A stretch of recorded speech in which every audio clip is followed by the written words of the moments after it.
Hola, ¿qué tal? Muy buenas tardes. Bienvenidos a la edición Meridiano de Impacto BTV. Les saludo junto a Efer Guevara. Un placer.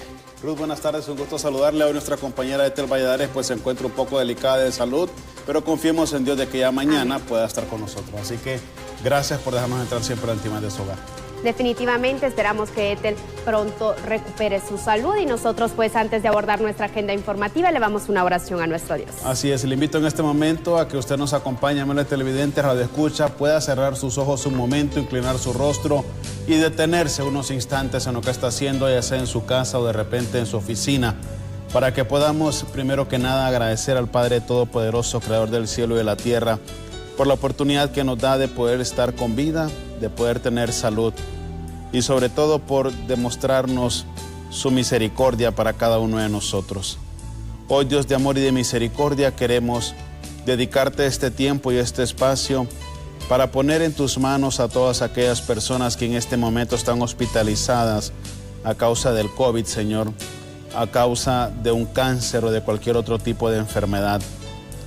Queremos poner en tus manos a esas personas que en este momento necesitan, Señor, de tu sanidad, de que tú te compadezcas de sus vidas y les des una nueva oportunidad para poder levantarse. Hoy queremos, Dios de amor y misericordia, suplicarte que seas tú el médico por excelencia, que trate de sus dolencias, sus malestares y les permita, Señor, poder tener esa fe que quizás algunos han perdido. Ponemos en tus manos también a las familias, Señor, que han perdido algún familiar, no solamente por COVID, sino que tras las inundaciones de los huracanes en el país o por cualquier otra enfermedad. Y no solamente en Honduras, sino que también en el mundo entero, Señor, porque han sido millones los que han sucumbido ante esta pandemia. Tú nos estás enseñando, Señor, a valorarnos, a amarnos, a cuidarnos unos a otros, tal como tu Hijo Jesús nos aconsejó que lo hiciéramos. Lastimosamente, como seres humanos, somos un poco necios y tercos. Y es en esas circunstancias, Señor, en las que tú dejas que las cosas circulen como tienen que ser. Hoy nos encomendamos a ti porque hemos entendido de que el amor tiene que ser lo primero en la humanidad, sin importar la raza, sin importar la religión, sin importar nuestra ideología política. Hoy tú más que nunca nos enseñas a ser hijos tuyos. Y esa, Señor, tiene que ser una convicción universal para cada uno de nosotros. Bendito y glorificado seas tú, Padre misericordioso y de amor, que siempre estás con nosotros. Todo esto, Señor, te lo pedimos en el nombre de tu Hijo amado Jesucristo, que contigo vive y reina en la unidad del Espíritu Santo por los siglos de los siglos. Amén. Amén.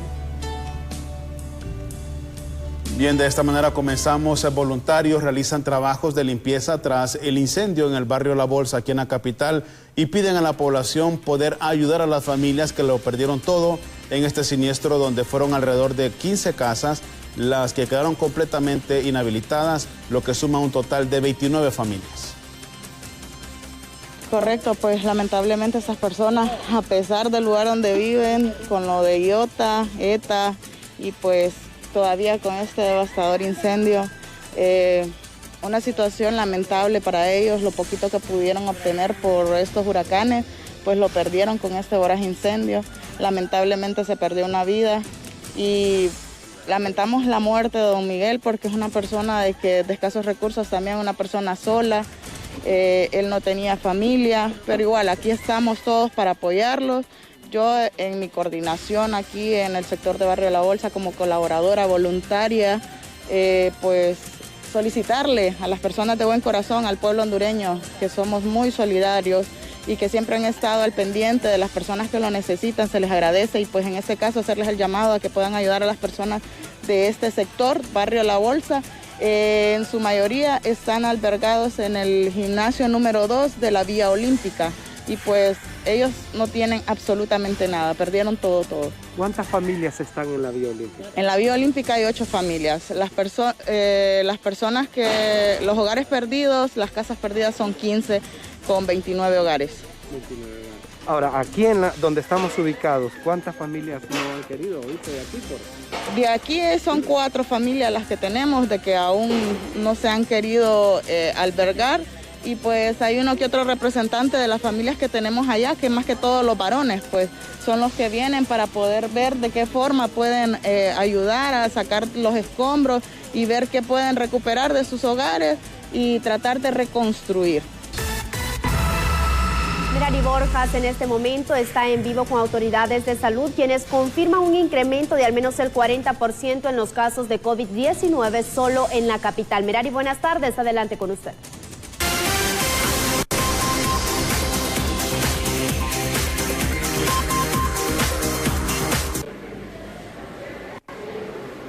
Buenas tardes, así es, me acompaña el doctor Harry Wood, jefe de la región metropolitana de salud, para consultarle al doctor a cuánto ascienden hasta este momento ya los casos de COVID-19 confirmados en la capital. Bueno, muy buenas tardes. Con respecto a la pregunta, con lo publicado por Laboratorio Nacional de Virología el día de anoche, que ayer nos procesaron 448 pruebas, de las cuales salieron 180 positivas. Por lo tanto, el acumulado del caso cero hasta el día de hoy ya tenemos un total de 27.663 pacientes que han sido diagnosticados con COVID-19 a través de PCR en tiempo real y vinculadas y ubicadas en 832 pruebas de la capital. Una cifra que supera la proyección que se había establecido. Tiene mucha razón. Hayamos proyectado nosotros para el 30 de noviembre un total de 25.500 casos y hoy tenemos ya apenas 10 días, 9 días, casi 2.000. Y según las nuevas proyecciones, tomando en cuenta el 100% de las personas circulando en la capital, el uso, el 75% usando la mascarilla en forma correcta o incorrecta, y tomando siempre la cantidad de 550 PCR diarios, esperaríamos cerrar el 31 de diciembre con 32.500 casos de COVID. Una cifra alta, doctor. Totalmente de acuerdo. Lógicamente, la única forma de mitigar el impacto sería que volviéramos o retornáramos a lo que es a las salidas por dígito, que responsabilicemos y que las medidas fueran más duras a la población capitalina, que respetemos la ley de SINAGER, como es el uso permanente y adecuado de la mascarilla, el distanciamiento físico y el uso de gel. Doctor, ¿es momento de regresar a la circulación restringida, como lo acaba de mencionar? Acuérdense que venimos con una economía totalmente deteriorada por COVID, ¿verdad? Y lógicamente después de las secuelas de las tormentas tropicales que hemos tenido, entendemos la economía, necesitamos trabajar, pero al final de cuentas, ¿verdad?, va a depender de cada uno de nosotros y nos cuidamos y cuidamos a nuestra familia. Por lo tanto, eso sería lo correcto, que el gobierno o la mesa multisectorial que tienen reunión, que tomen en cuenta que estas secuelas de las tormentas tropicales, más los cambios de temperatura que hay en el país y lógicamente la circulación exagerada de población, podría en un momento dado aumentar lo que es la incidencia de casos de COVID a nivel nacional, y por ende, al aumentar la incidencia de casos, posiblemente volvamos a la etapa de mayo, junio, donde podríamos llegar a un colapso del hospital. Podríamos llegar, porque actualmente estamos completamente tranquilos en los hospitales. Doctor, para finalizar este contacto, ¿se observa incremento desde ya de atenciones en los triajes? Estamos totalmente de acuerdo. Observamos que al terminar la semana 49, terminamos con un total de atenciones desde el inicio de los triajes hasta el día del sábado, un total de 159.490 atenciones. Solamente en la semana 49 tuvimos 8.487 y si la comparamos con la semana anterior, que eran 7.410, hubo incremento de un 12% en la atención de pacientes sospechosos de COVID, o sea, 1.037 casos más, y se mantiene siempre con una positividad del 40%. Muchísimas gracias al doctor Harry Wood por ampliarnos la información acerca de la situación del COVID-19. Lamentablemente los casos continúan en incremento, los triajes también aumenta el número de atención, así que usted que nos está viendo a tomar las medidas de precaución del caso. Con este informe regreso a estudios. Buenas tardes, Merari, gracias por este reporte, gracias también al doctor Harry por atendernos, y siempre en este mismo orden de noticias, expertos en la medicina confirman que hay un repunte en casos de COVID-19, sin embargo los mismos no son tan graves como aparentan, por lo que apuntan que no es necesario volver a un periodo de cuarentena. Las instituciones donde laboramos y vemos los pacientes que ingresan por pacientes con COVID, hemos visto que indudablemente ha aumentado en estas últimas 2 semanas el número de pacientes con COVID. Pero déjeme aclararle, son pacientes no graves. En este momento no están colapsadas las unidades, no están colapsadas cuidados intensivos. Hay una cantidad de pacientes que ha aumentado en los triajes, pero son pacientes que están en estado leve a moderada la enfermedad.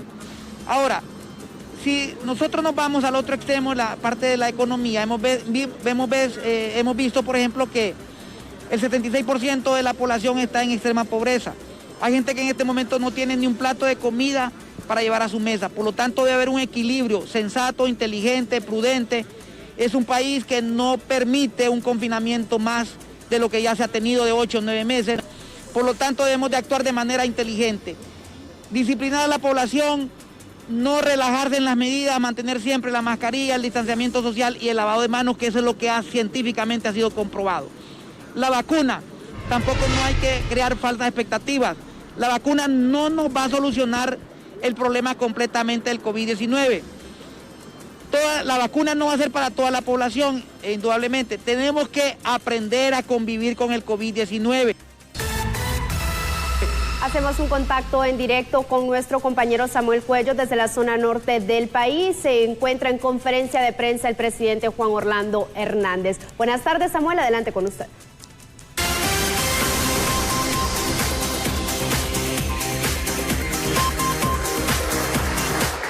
Buenas tardes, Ruth Muñoz. En este momento estamos ubicados en la 105 Brigada de Infantería aquí en San Pedro Sula, donde está realizando una comparecencia el presidente de la República, el abogado Juan Orlando Hernández, junto a las personas de guía de familia, a también personería del mercado de Guamilito, que en este momento se está expresando y les está prometiendo que en los próximos meses estarán realizando trabajos para ponerlo en pie lo antes posible. Escuchemos al abogado Juan Orlando Hernández. Una propuesta muy interesante. Muy interesante. Y cómo poder resurgir de esta tragedia con un Guamilito repotenciado, para que también sea un punto de encuentro, ya no solo para ir a comprar, sino un espacio de vivir la cultura, de que pueda venir un visitante del extranjero y poderlo llevar a comer al Guamilito, y poder llevar 1 o 2 y que sea como una visita obligada para cualquier turista aquí. Claro que podemos hacerlo. Y les tomamos la palabra. Y aquí le pedimos a Luis que armemos esa ruta, como también hemos hablado con el alcalde Calidonio antes de la pandemia, de cómo íbamos a modernizar el sistema de mercados.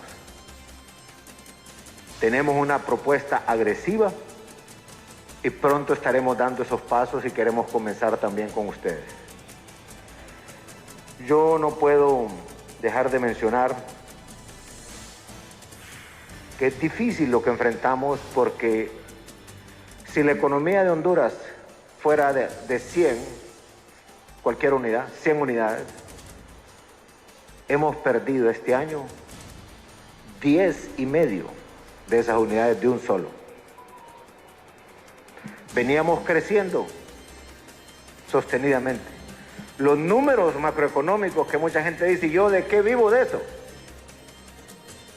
Pues miren, hoy, si hay un país en la región centroamericana que le va a sacar provecho de haber sido disciplinado en manejar las finanzas públicas, en poder tener una macroeconomía sana, ahora es cuando tiene que verse ese sacrificio en el beneficio para cada familia hondureña, principalmente las más afectadas.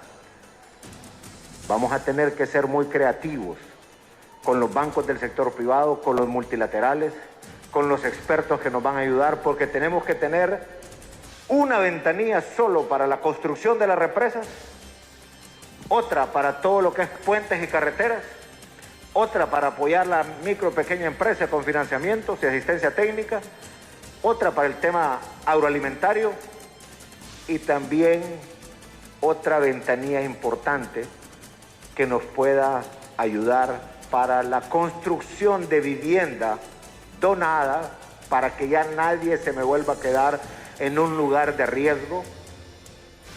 Y puede ser que sí.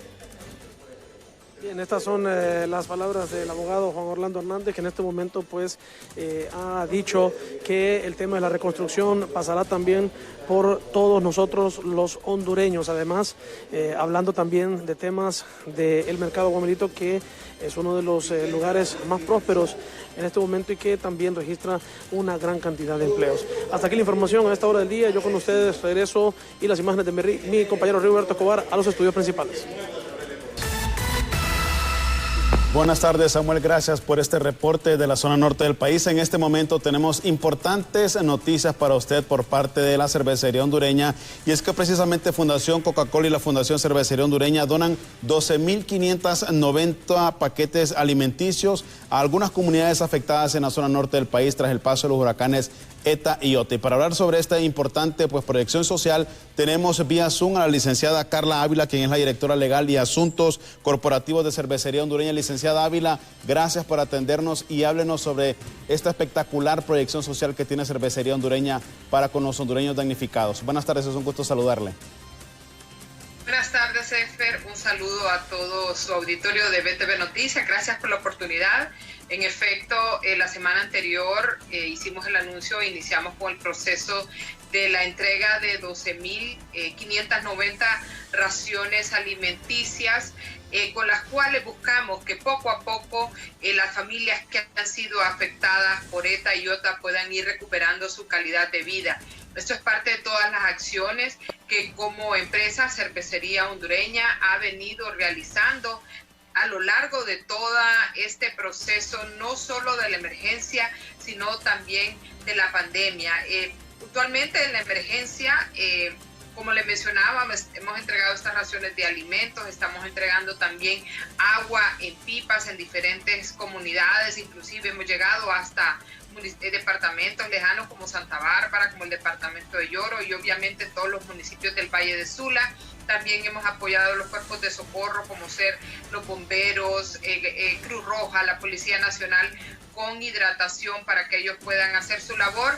Y esta pues la actividad más reciente que estamos desarrollando con la entrega de estas 12.590 raciones, que en alianza Fundación Coca-Cola y Fundación Cervecería estamos llevando a las familias pues afectadas por ETA y OTA.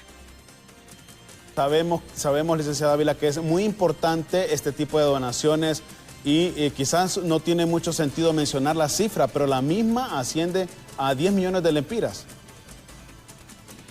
En efecto, sí es una cifra bastante significativa e importante, 10 millones de lempiras, pero más que la cantidad de dinero es que nuestro corazón hondureño, como Cervecería Hondureña y como Coca-Cola, siempre está con nuestra población, con los hondureños, y sobre todo que nos une el propósito de unir a la gente por un mundo mejor. Es por ello que estamos ahí apoyando a las comunidades, como lo hemos venido haciendo durante más de 100 años. Cervecería Hondureña es una empresa que ha estado con los hondureños en todos los momentos felices, pero también en los momentos más difíciles. Y esta no podía ser la excepción. Es por ello pues que desde el primer momento que pues estos tormentas tropicales afectaron nuestro país, nos movimos tan rápido como las circunstancias nos lo permitieron y empezamos a hacer estos apoyos comunitarios para beneficiar a esta población que ha sido tan golpeada. Licenciada Ávila, muchísimas gracias por esta importante información. Agradecemos definitivamente a Coca-Cola y a Cervecería Hondureña por estar con la población hondureña desde el inicio de la pandemia y más aún ahora con los estragos dejados por los huracanes. Muchísimas gracias por atendernos.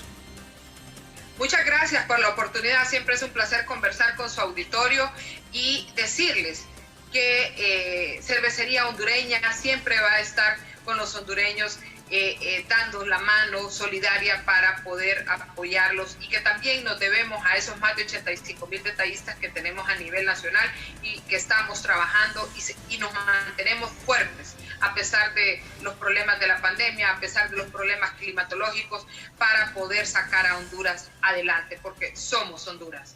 Muchísimas gracias, licenciada Carla Ávila, representante de Cervecería Hondureña, con este tema tan importante, esta donación, Ruth, que han hecho pues a más de 12,000 familias que han necesitado pues esta colaboración y que han quedado damnificadas. Enhorabuena y muchísimas gracias a Cervecería Hondureña por siempre colaborar con las personas que más lo necesitan. Efer, nosotros tenemos que cumplir con una pausa. Así es, no nos cambie, regresar más información.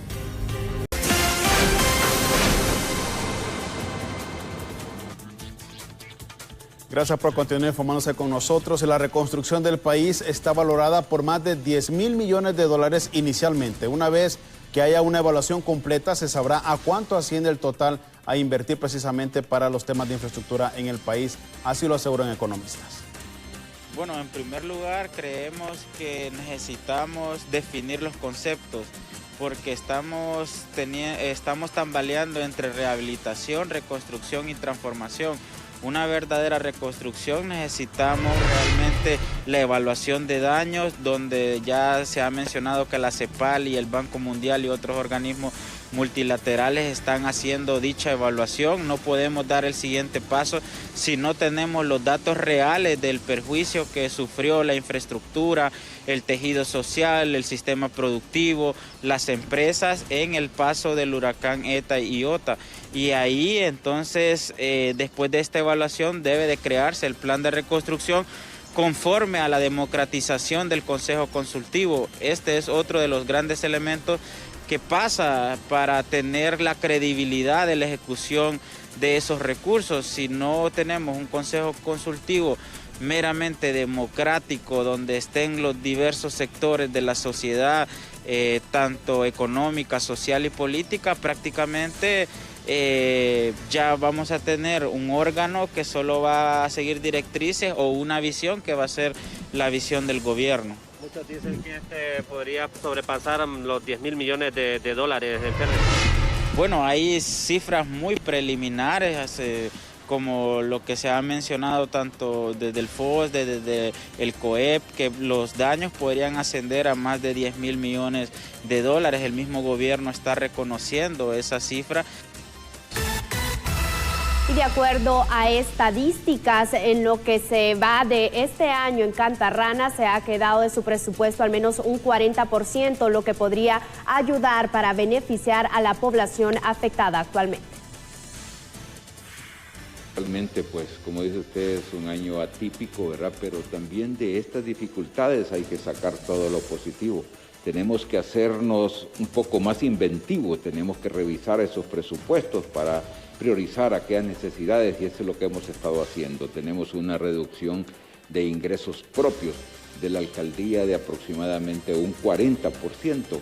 También las transferencias no han llegado, están cumpliendo hasta ahorita el mes de julio, ¿verdad? O sea que hace falta agosto, septiembre, octubre, noviembre, diciembre.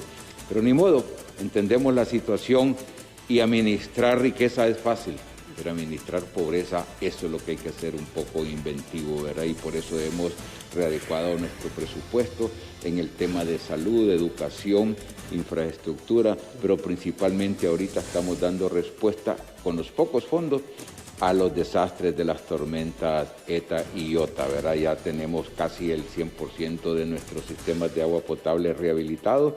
Tenemos en un 90% las vías de comunicación, principalmente aquellas de acceso a centros productivos de café, como es la parte alta, la montaña de las Joyas y del Subsolar. Y así, poco a poco, vamos avanzando donde estamos.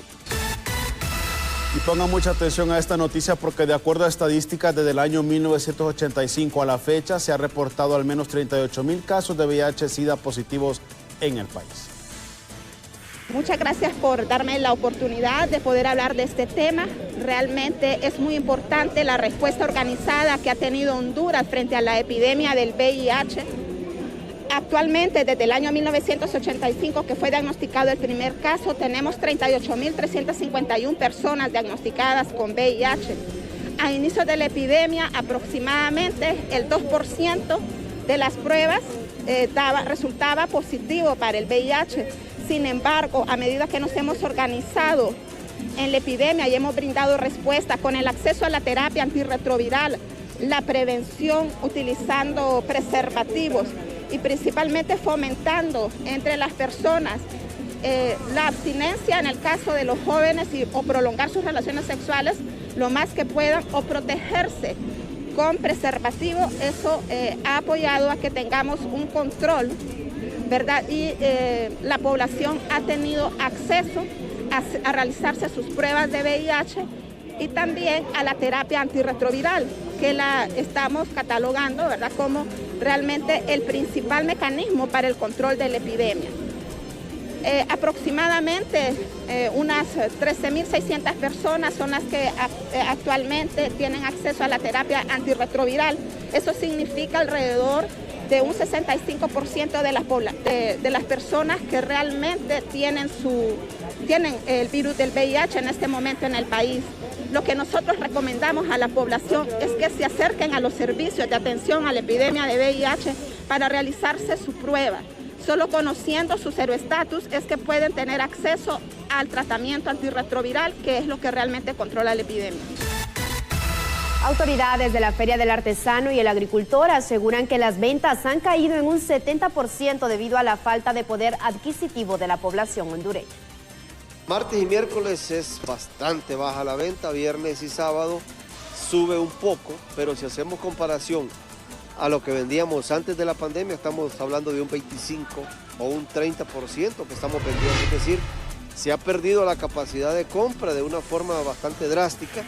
Y se lo digo porque viernes y sábado puede ser bueno y el vendedor puede decir, me fue bien, pero solo tenemos un 30% de vendedores, es decir, si nosotros tuviéramos el 100% de vendedores, se quedara un 60, un 70% de producto. Sí, esto significa que no hay capacidad de compra.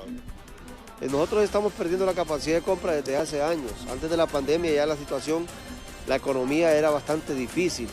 Durante la pandemia aún más crítico, y con lo que ha pasado en el país con esto de estas dos tormentas tropicales en donde se ha destruido gran parte de la producción agrícola y a nivel industrializado también, esto viene a agudizar aún más.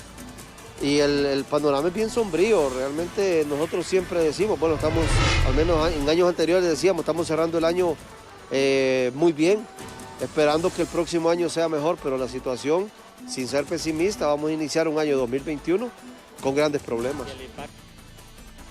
Los acontecimientos suscitados en el país, expertos en economía aseguran que Honduras cierra con cifras alarmantes en cuanto al endeudamiento externo. Nuestro compañero César Ocea se encuentra en vivo en este momento con el economista Alejandro Cafati para darnos sus impresiones en torno a este tema. César, vamos con usted. Buenas tardes, es un gusto saludarle.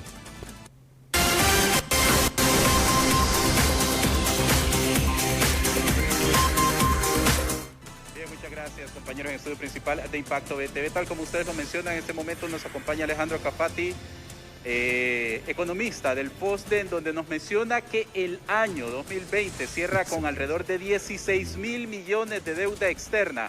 Muy buenas tardes, licenciado. Muy buenas tardes. Evidentemente, como lo ha expresado, el FOSDE ha estimado que vamos a cerrar el 2020 con al menos 16.000 millones de dólares en deuda pública. Acordémonos que esta deuda se ha incrementado significativamente dado las gestiones y los procesos que ha emprendido el gobierno de la República para buscar fondos y hacer frente a la crisis que ha producido la llegada del COVID-19 en Honduras y que podría incrementarse aún más con los procesos de reconstrucción nacional que se den en el marco del paso de la doble tormenta que ha afectado el territorio nacional.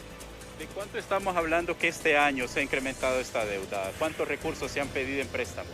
En préstamos, en lo que concierne a bonos soberanos, que son los préstamos más losivos a las finanzas públicas, asciende a más de 2.150 millones de dólares. En cuanto a la deuda pública en general, este año se han incrementado en al menos 4.000 millones de dólares. Esto, vuelvo y repito, como mecanismo de hacer frente al financiamiento del presupuesto general de la República en 2021 y las medidas económicas de alivio a implementar para una reactivación económica, producto de la paralización que ha provocado las medidas de aislamiento social en el país.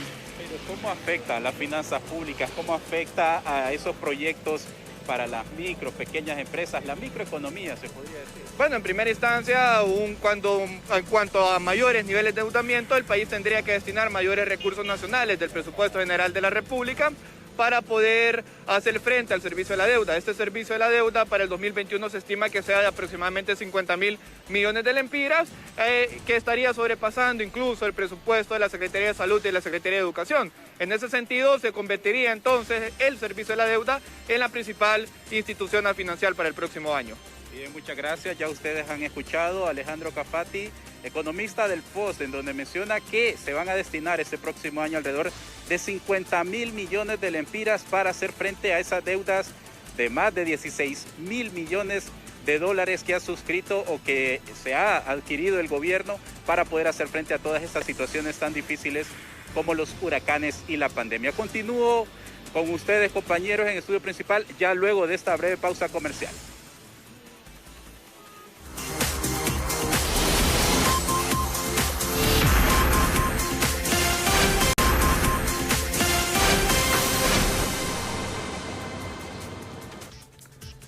Gracias por continuar informándose con nosotros. Autoridades de la empresa Energía Honduras afirman que las denuncias hechas por ASJ ante el supuesto contrato bajo la mesa hecho por el gobierno y esta institución están fuera de la realidad.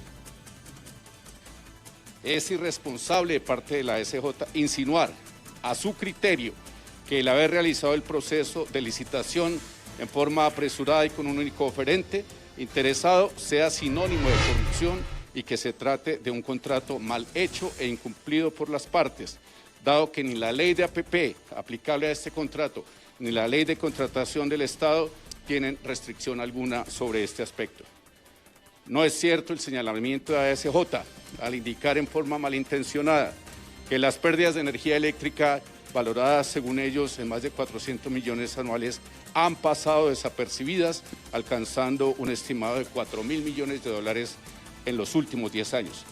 Ante la afirmación realizada por ASJ, según la cual alrededor del 38% de la energía producida en el país nunca es pagada, es preciso aclarar que ASJ desconoce con esto la estructura tarifaria del país, que de acuerdo con el reglamento de las tarifas establece que la CRE reconocerá el costo de las pérdidas totales del 15% de la energía que entra a la red eléctrica, desglosándose en un 12% de pérdidas técnicas y en un 3% de pérdidas comerciales. Es decir, una parte de estas pérdidas son recuperadas por la estatal eléctrica y se facturan vía tarifa, regulación a partir de la cual la afectación real de los flujos económicos de la ENE asociada a las pérdidas de energía por fraude y conexiones ilegales representa al año un valor de 243 millones de dólares promedio y en el acumulado de los 10 años corridos un valor cercano a los 2.400 millones de dólares. En el Día Internacional de la Lucha contra la Corrupción, expertos en leyes afirman que este mal selectivo es básicamente un problema estructural de la clase política. Pablo Martínez está en vivo para darnos a conocer estas impresiones.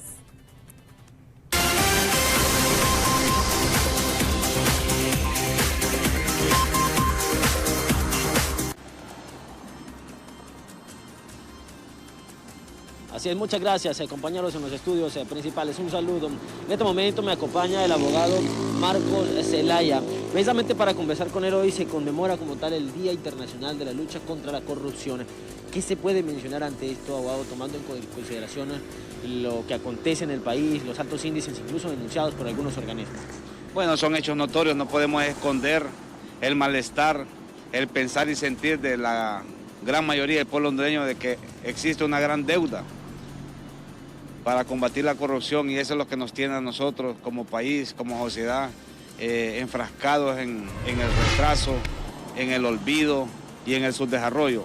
Necesitamos funcionarios que realmente crean en Honduras, hagan las acciones de forma correcta en beneficio de las grandes mayorías y no de un grupo reducido de personas poderosas, ya sean poder político, económico o poder empresarial, que son los que al final dominan no solo Honduras, sino que el mundo. Pero sin embargo nosotros consideramos que todavía existen salida en nuestro pueblo y serán las nuevas generaciones como usted o como muchos televidentes que nos están viendo esta mañana que deben de tomar la decisión de poder aspirar a cargos de elección popular, porque si no lo hacen vamos a tener más de lo mismo y al final el resultado va a ser el mismo, o sea, altos índices de corrupción, de impunidad, que es lo que estamos viendo en los últimos años. Esta corrupción se incrementa tomando en consideración de igual manera que no existe como tal una independencia de los poderes del Estado y esto influye a que suceda.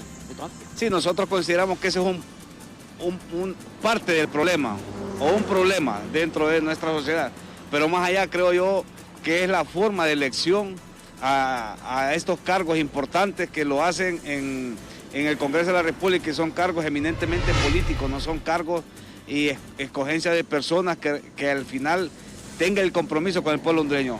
Nosotros debemos de presionar como sociedad para que estos nuevos funcionarios sean electos de forma directa y que el pueblo hondureño pueda hacer la escogencia para que considere de que estas personas que están ahí se les puede exigir, se les puede presionar para que realmente hagan su función para la cual fueron nombrados. Finalizo con esto brevemente. Se deben de crear mejores y más mecanismos para que estas personas que ostentan cargos públicos pues, puedan de igual manera ser interpelados si están incumpliendo sus funciones. Fíjese que aquí nomás en Costa Rica, déjeme decirle rápidamente, porque el tiempo en televisión es apremiante. En Costa Rica a los fiscales cuando pierden 2 o 3 casos, perfectamente pueden ser separados o removidos de su cargo. Entonces ellos lo que hacen es que tienen cuidado de acusar a personas pero que realmente cuentan con todos los elementos y que pueden sustentar los juicios ante los tribunales. Aquí realmente solo se presentan las acusaciones y quizás solo tienen 1 testigo, 2 testigos de referencia, y es por eso que al final fracasa toda la institucionalidad y lo que genera es malestar en el pueblo hondureño. Y en declaraciones del abogado Marcos Zelaya en referencia, por supuesto, al tema que le hemos consultado. Con esta información yo retorno a los estudios principales. Gracias, Pablo. Buenas tardes por este reporte. Ante irregularidades en el proceso de enrolamiento, las elecciones deben hacerse con la antigua tarjeta de identidad, así lo afirman congresistas de la oposición. Bueno, anular todo el proceso de enrolamiento porque estamos viendo que hay enormes irregularidades y irnos a las elecciones primarias con la tarjeta de identidad vieja y ir a los generales con la tarjeta de identidad vieja y hacer un nuevo proceso donde genere confianza con los organismos correspondientes de la nueva tarjeta de identidad. ¿Proponen que se vayan a los procesos con la actual identidad que tenemos sin necesidad de usar la nueva? Pues prácticamente sí, porque imagínense, donde aparecen 4 millones de hondureños enrolados y hay casi 2 millones que tienen inconsistencia, prácticamente el proceso no sirve. Entonces lo más recomendable es que nos vayamos con la nueva tarjeta, con la cédula de identidad, con el proceso censo, y simplemente lo que hay que hacer en el Congreso Nacional, un proyecto de ley para sacar a los muertos del censo y ya prácticamente le damos credibilidad al proceso electoral. El problema son los muertos que hay, y simplemente con una ley especial se sacan los muertos y nos vamos con el censo actual en este momento. Cumplimos en este momento con una nueva pausa. Ya regresamos con más, no nos cambie. 1 de la tarde con 46 minutos. A esta hora nos enlazamos en vivo con nuestro compañero Denis Mengíbar hasta la zona norte del país. Lastimosamente se reporta el hallazgo de un cadáver que pues aparentemente había desaparecido después de las fuertes lluvias en este sector. Hablamos de San Manuel Cortés. Denis, vamos con usted para que nos dé este reporte. Buenas tardes.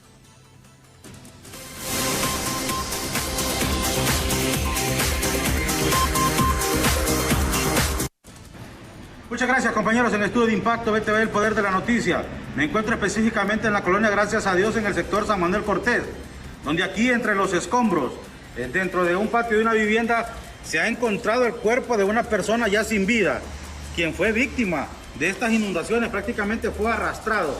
¿Cuál es su nombre, caballero? Efraín Cruz. Don Efraín Cruz, usted venía en este día a hacer limpiezas en su vivienda y se han encontrado con esta tremenda sorpresa. Sí, hoy por la mañana los vecinos empezaron a limpiar aquí lo que es una iglesia aquí, y cuando decidimos limpiar aquí primero, y ya se encuentra ahí el muerto. Ajá. Y no se desconoce, todavía no se mira muy bien porque ya está demasiado pasado. Ustedes vienen hasta ahora aquí en el sector porque las aguas ya bajaron prácticamente, pues ustedes ya se dedican a la limpieza. Sí, es correcto, yo sí he comido. Y cuando ya el vecino ya venía ya para ver si se puede pasar, pero ya está tampoco así, que hay que esperar, ¿no? Hasta el momento se desconoce de quién se pueda tratar la víctima. Sí, hasta el momento sí, porque ahí no se echa de ver muy bien, no se conoce, tal vez ya cuando lo saquen, ¿no? ¿Verdad? Se conoce, aunque no creo yo, porque ya está bien ¿Ya está en estado de putrefacción? Correcto, que es bien. Sí. ¿Ya ustedes alertaron a la Policía Nacional Preventiva del sector? ¿Solo están a espera de medicina legal forense? Sí, que vengan porque ya rato estamos y queremos ver si avanzamos aquí en la limpieza. Tal vez nos encuentra otro por ahí. Sí, ¿verdad? Sí, puede ser, ¿va? No se sabe. Bueno, muchas gracias aquí a uno de los vecinos de este sector, aquí en la colonia Gracias a Dios. Repetimos, aquí en el municipio de San Manuel Cortés, donde han encontrado el cuerpo ya sin vida de una persona quien fue víctima de las inundaciones y fue arrastrada por las fuertes corrientes de agua. Nosotros con este informe, compañeros, regresamos con ustedes a los estudios de Impacto BTV, el poder de la noticia. Buenas tardes.